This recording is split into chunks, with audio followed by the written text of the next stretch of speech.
আসসালামু আলাইকুম। খাজা মঈনুদ্দিন চিশতি রহমতুল্লাহ আলাইহির হাতে ৯০ লক্ষ হিন্দু মুসলমান হয়েছেন। আল্লাহু আকবার।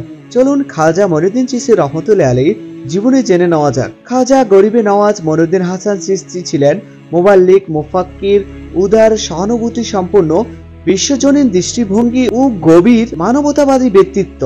হযরত খাজা মঈনুদ্দিন চিশতি রহমতুল্লাহ আলাইহি ৫৩৬ হিজরিতে ইমাম গাজ্জালির মৃত্যুর ৩১ বছর পর পারস্যের সিজিস্তান নামক প্রদেশের সানজা নামক শহরে জন্মগ্রহণ করেন।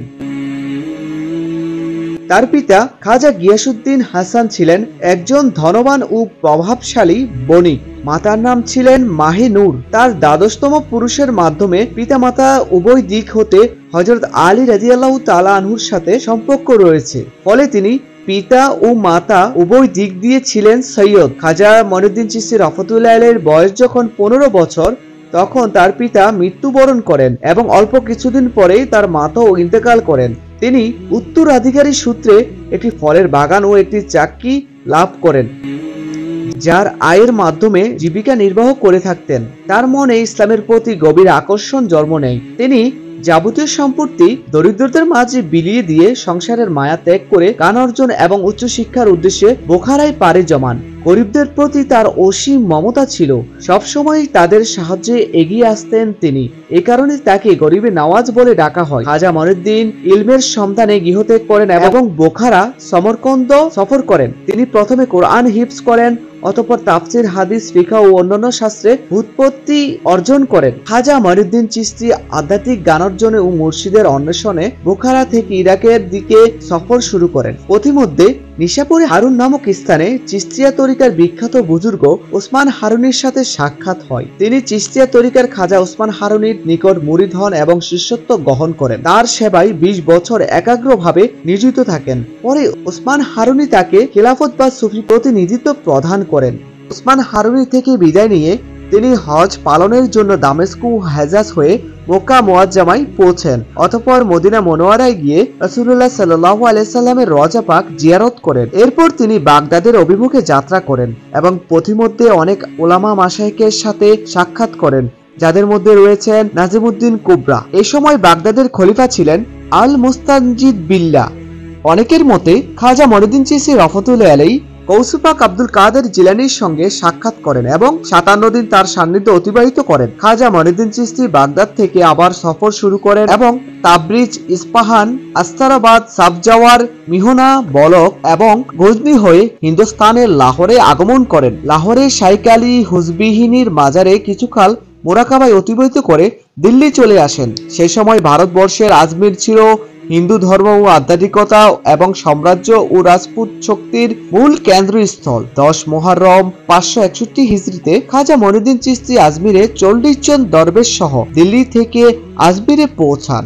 এ সময় আজমিরের শাসনকর্তা ছিলেন রাজা পৃথ্বীরাজ। সুলতান শিহাবুদ্দিন মোহাম্মদ গুরি প্রথম পর্যায়ে তার অভিযান উত্তর পশ্চিম ভারতবর্ষের মধ্যে সীমাবদ্ধ রাখেন, কিন্তু রাজা পৃথ্বীরাজ তার দরবারের জনৈক সভাসদ, যিনি খাজা সাহেবের মুরিদ ছিলেন, তাকে কষ্ট ও বিপদের মধ্যে ফেলেন। এরপর প্রতিকার চেয়ে খাজা সাহেব পৃথ্বীরাজকে পত্র লেখেন। পৃথ্বীরাজ অবমাননাকর ভাষায় পত্রের জবাবে বলেন, এই লোকটি এখানে আসার পর এমন বড় বড় কথা বলেন যা কেউ কখনো বলেনি আর শুনেওনি। খাজা মঈনুদ্দিন চিশতি রহমতুল্লাহ আলাইহি জবাবে বললেন, আমি পৃথ্বীরাজকে জীবিত বন্দী করে মোহাম্মদ গুরির হাতে তুলে দিলাম। এরপর মোহাম্মদ গুরি আজমির আক্রমণ করেন এবং পৃথ্বীরাজকে পরাজিত করেন। খাজা মঈনুদ্দিন চিশতি কর্তৃক আজমিরকে দাওয়াত, তাবলিগ ও তাজকিয়ার জন্য মনোনীত করা ছিল এক আধ্যাত্মিক বিজয়। তার এই অটুট সংকল্প, উচ্চ মনোবল ও ইমানি মানসিকতার বদলতে সত্যিকার ধর্ম বিশ্বাস হতে বঞ্চিত ভূখণ্ডে তাওহীদের আলো ছড়িয়ে পড়ে। তার তাকওয়া, লিল্লাহিয়াত, খোদাভীরুতা ও ঐকান্তিক ত্যাগ স্বীকারের ফলে কুফর ও শিরকের রাজত্ব ইসলামী জ্ঞান, বিজ্ঞান ও উলামায়ে কেরামের আবাসভূমিতে পরিণত হয়। একমাত্র খাজা মঈনুদ্দিনের প্রচেষ্টা ও প্রভাবে যেখানে শিরকের কালো অন্ধকার বিরাজ করত, সেখানে মসজিদ, মিম্বার দৃষ্টিগোচর হতে থাকে। যে আসমান, পত্তলিকা ও শিরকের বিষ বাষ্পে ছিল ভরপুর, সেখানে আল্লাহু আকবার ধ্বনিত হতে থাকে। ভারতবর্ষে কিয়ামত পর্যন্ত মুসলমানের সংখ্যা যতই বৃদ্ধি পাবে এবং ইসলামের প্রচার প্রসারের সীমা যতই বিস্তৃত হতে থাকবে, তার সওয়াব শাইখুল ইসলাম খাজা মঈনুদ্দিন হাসান চিশতির রুহে ততই পৌঁছাতে থাকবে। আল্লাহু আকবার। এই ব্যাপারে কোনো সন্দেহ নেই যে চিশতিয়া সিলসিলার মহান বুজুর্গ মনীষীগণের ভারতীয় উপমহাদেশের উপর চিরন্তন দাবি ও অধিকার রয়েছে।